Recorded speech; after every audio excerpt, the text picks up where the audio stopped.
কারো পৌষ মাস কারো সর্বনাশ, বাংলায় প্রবাদের মতোই অবস্থা দেশের মোটরসাইকেল শিল্পে।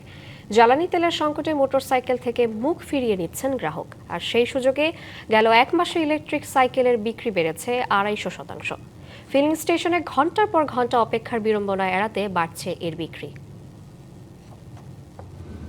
গণপরিবহনের অভাব আর যানজটের ভোগান্তি এড়াতে নগরবাসীর কাছে দ্বিচক্রযানের কদর বরাবরই ছিল বেশি, কিন্তু জ্বালানি তেলের সংকটে এখন সেই মোটরসাইকেলই হয়ে উঠেছে ভোগান্তির কারণ।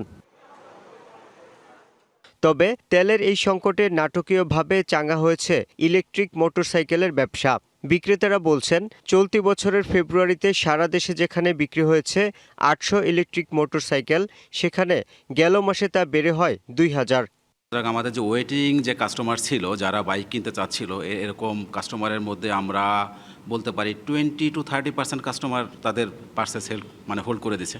যদি তেল না থাকে আপনারা ডিক্লেয়ার দেন, আমরা ওইভাবে প্রস্তুতি নিবা। যদি থাকে হয় প্রাইস কমান অথবা অ্যাভেলেবেল করে দেন। যখন থেকে এই যে ফুয়েলের সমস্যা দেখা দিচ্ছে, তখন থেকে ইভিতে মোটামুটি একটু চাপ বাড়ছে।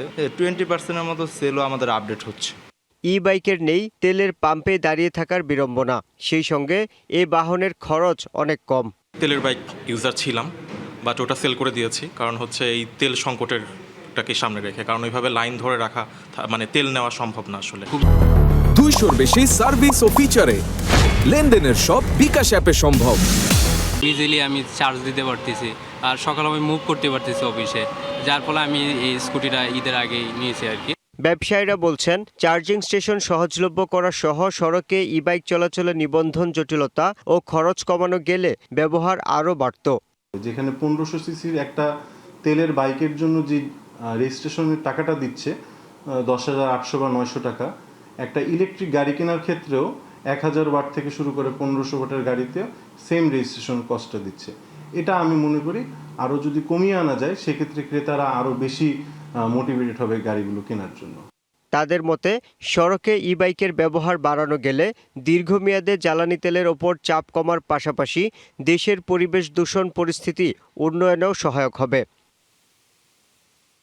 Yusuf Rana, DBC news, Dhaka.